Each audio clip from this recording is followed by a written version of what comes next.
You got to get messed up sometimes. You got to get your feelings hurt. You got to get disappointed. You got to get told no. You're going to ask somebody for some money. They're going to tell you no. That's just dirt. See, you get tripped out because you got dirt on you. But you need dirt on you to develop. Because dirt ain't just dirt. Dirt is fertilizer. Dirt is nutrient. Dirt gives you the strength for your seed to push through. See, you get mad when haters come your way. You get mad because you get a setback. You get mad because you get thrown off course. You get mad because you get a detour. That's just dirt. You get mad because they talking about you. That's dirt. You get mad because you lost your mama. That's dirt. But show me something that has grown into something beautiful that didn't have no dirt on it. You got to have dirt on you to grow into what God got for you. Got for you. Take full responsibility for what happens to you. It's one of the highest forms of human maturity, accepting full responsibility. It's the day you know you've passed from childhood to adulthood, the day you accept full responsibility. And another note, learn to reap in the fall without apology.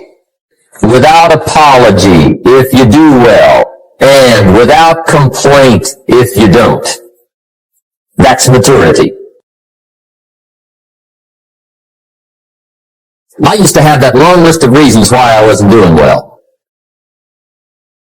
To explain.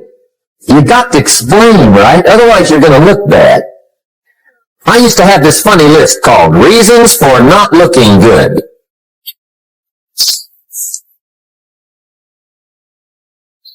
I used to blame the government. I mean, you can believe that or not, it was at the top of my list. I had a lecture second to none. The government. That was on my list. I used to blame taxes. Look what you got left after they take everything. And they expect you to do well. That was on my list there. Prices, that one's easy, right? You walk into the supermarket with $20, come out with a little half bag. I had that on the list. I used to blame the weather. I blamed the traffic. I used to blame my car. I blamed the manufacturers. I used to blame the company. I blamed company policy. I used to blame the training program. I blamed my negative relatives. They were always putting me down. I blame my cynical neighbors. They're just selfish, looking out for themselves. Won't loan you money? They were on my list.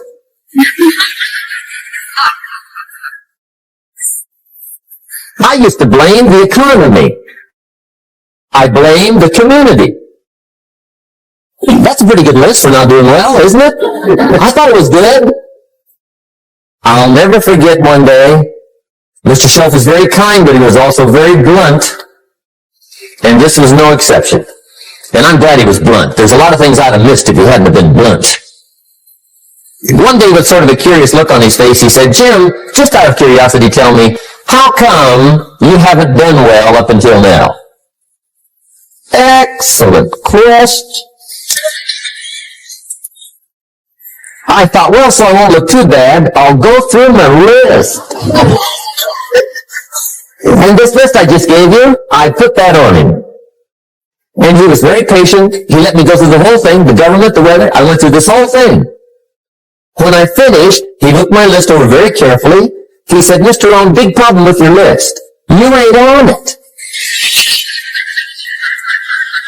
How brilliant!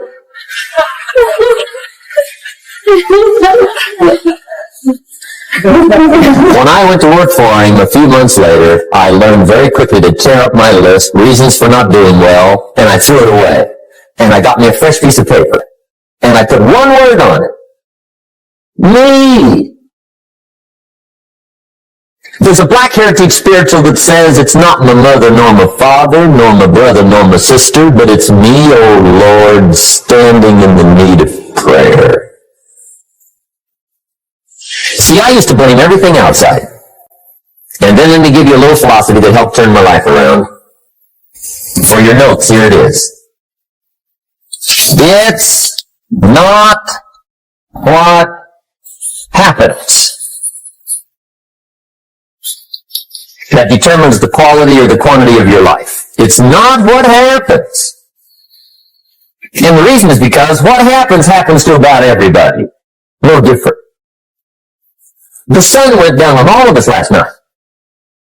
A common event, a happening. And I found out that the same things can happen to two different people. One gets rich and one stays poor. Why is that? It's because it's not what happens, but rather it's what you do that changes everything. So that's a key phrase. It's not what happens, it's what you do.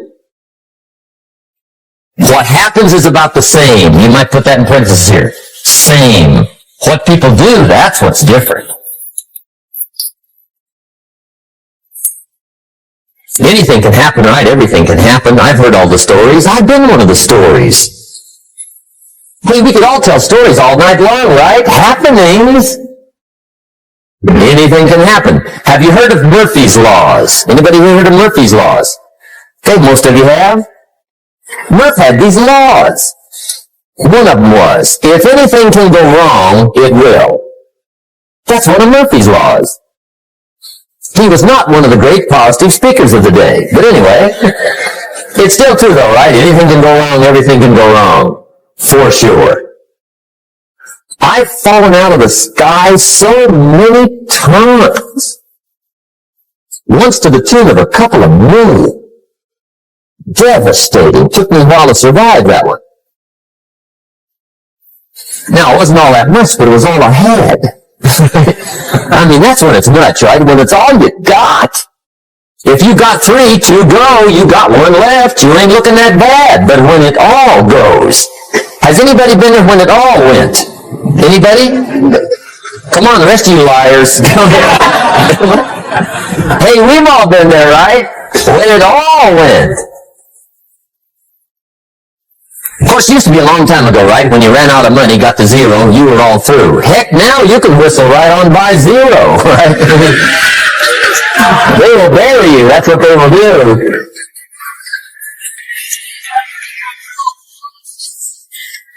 But see, those are the happenings, right? Everything can happen. Anything can happen. But it's not the happenings. It's what you do about it. Somebody says, yeah, but you don't understand the disappointments I've had. Come on. Everybody's had their share. Disappointments are not special gifts reserved for the poor. Everybody has them. The difference is what you do about it. It's not the weather. I used to blame the weather, and I discovered it rains on the rich. So see, that won't help. 2 men wake up one morning, there's a rainstorm on. One of them looks out his window, sees the rainstorm, and he says, wow, what a storm! With weather like this, they can't expect you to go out and make sales. He stays home. Same morning, the other guy looks out his window, sees the same storm, says, wow, what a storm! Then he says, you know what, with weather like this, what a great day to go out and make sales. Most everybody will probably be wrong. Especially the sales.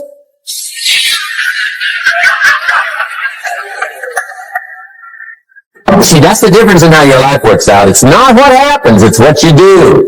So here's one of the key questions of the evening. Starting tomorrow, what are you going to do that'll make a change in your life's direction? Good question. What are you going to do starting tomorrow that'll make a difference? Now see, if you don't do something starting tomorrow that'll make a difference, guess what? It's gonna be the same. And see, that way you can guess what the next 5 years are going to be like. Look at the last 5. Because the next 5 are going to be like the last 5 unless you, major key, tomorrow, change it all. Or change a little, or change something, or don't change. It's choice time. You can do whatever you want. But it's nice to know any day you wish you can change your whole life. What can you do starting tomorrow that'll make a difference? Good question. What can you do with economic chaos, massive disappointment?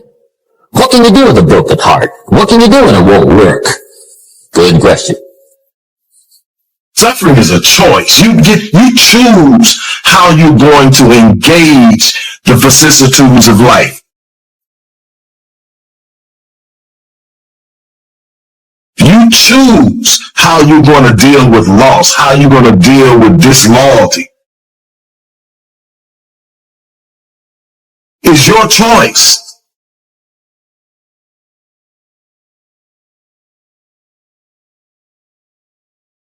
A person's strengths are often their biggest weaknesses. And so that also means that their weaknesses can be their strengths.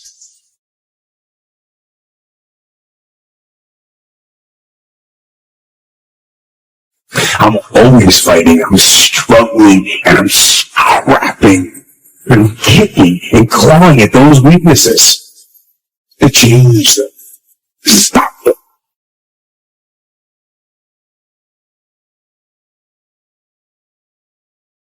You can't get away from pain, but if you let pain be the influencer in your life, you're now suffering.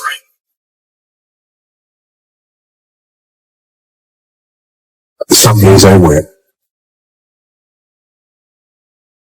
Some days I don't. But each and every day, I get back up. And I move forward.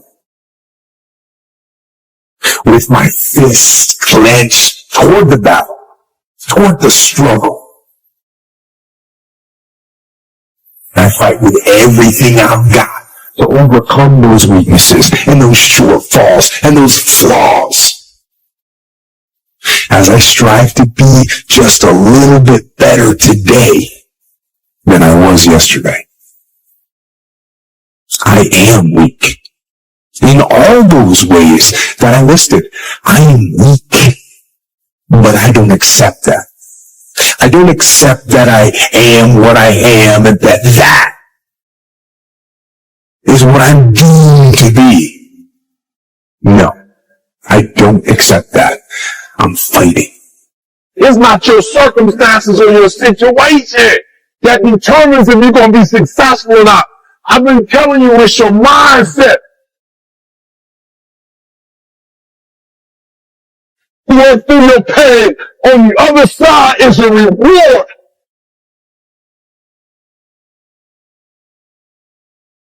I use the pain to push me to greatness. And I'm telling you right now, don't give up. I'm telling you right now, don't give in. Get through it. And if you can get through it, if you can work through your pain, if you can work through your pain, I'm guaranteeing you on the other side is a reward.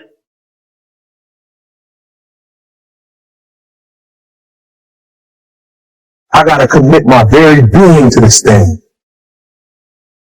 I gotta breathe it, I gotta eat it, I gotta sleep it. And until you get there, you'll never be successful in life. But once you get there, I guarantee you, the world is yours. In times of suffering, what we do is we forget how hard we really are. Because that's what suffering is. Suffering is a test. That's all it is. Suffering is the true test of life. The beauty is remembering this young, dumb, what people call nigger, is now where I'm at today. And that is, when you finally get to that point, for me, it's forever lasting peace. Greatness isn't running 200 miles at a time or doing 4,000 push-ups or being a SEAL. Greatness is whatever the hell you dreamed of in your own mind. You gotta first see it. You gotta first create this vision in your mind. And then that's when I come into play. Once you create this vision in your mind, it's how am I gonna get there? We are all great. no matter if you think you're dumb, no matter if you think you're fat, no matter if you are fat, no matter if you've been bullied, or no matter if you just got back from Iraq or Afghanistan and you have no legs or your arms or whatever, man. We all have greatness. You gotta find the courage. You gotta find the courage to put your Bose headphones on and silence the noise out of this world and to find it. You're not going to doubt because you feel a little pain. I accept the fact that I can't avoid pain, but I refuse to be a sufferer.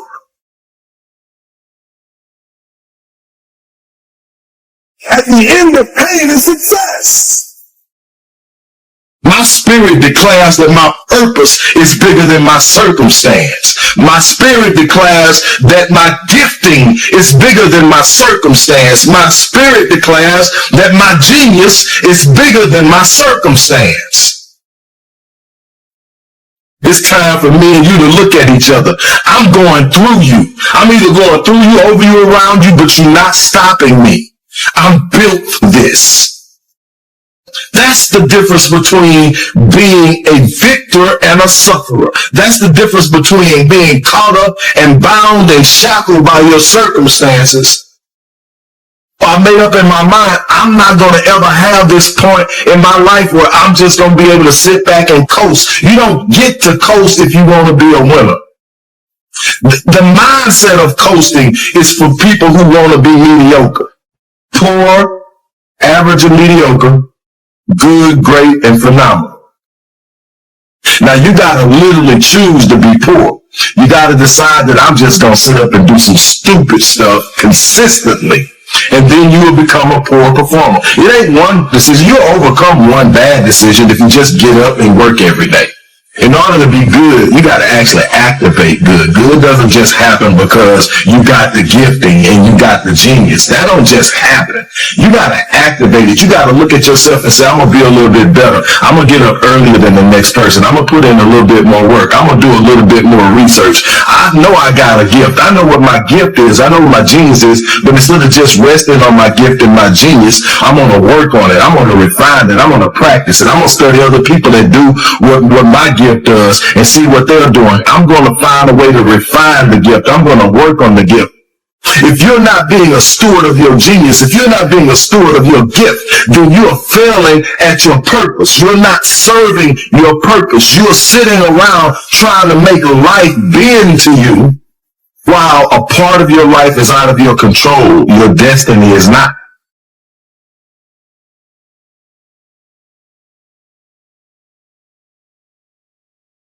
Hey the beautiful world, today I want to talk to you about something that many of us struggle with but often keep to ourselves. I quite suffering, that feeling to being weighed down by something heavy but not waiting to burden others with it. It's an lonely place to be, but I want you to know that you are not alone. We live in a world where everyone seems to be living best lives, and it's easy to feel like you are the only ones going through a tough time. But the truth is that so many people are silently battling their own demons, but it could be anxiety, depression, grief, or any number of things that make life feel like an uphill battle. But here's the thing, it's okay to not be okay. It's okay to reach out for help. So share your struggle with someone you trust. You don't have to suffer in silence. There is strength in a vulnerability, and when you open up about our pain, we give others permission to do the same. I want to encourage you to find the courage to speak up about the quite supporting, whether it's talking to a friend, a family member, or seeking personal help. You deserve to have your pain acknowledged and supported. You deserve to feel seen and heard. Remember, healing is not a linear journey. It's okay to have good days and bad days. It's okay to take a small step forward and then stumble backward. What matters in what is that you keep moving forward, even if it is at a slow pace. You are resilient and you have the strength within you to work on this. So my videos, I want you to know that where is off, you are not defined by your suffering and you are worthy of love and support. Keep reaching out, keep sharing, you should and keep holding on to hope. You are not alone in this journey and together we can find light in the midst of our quiet suffering.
you.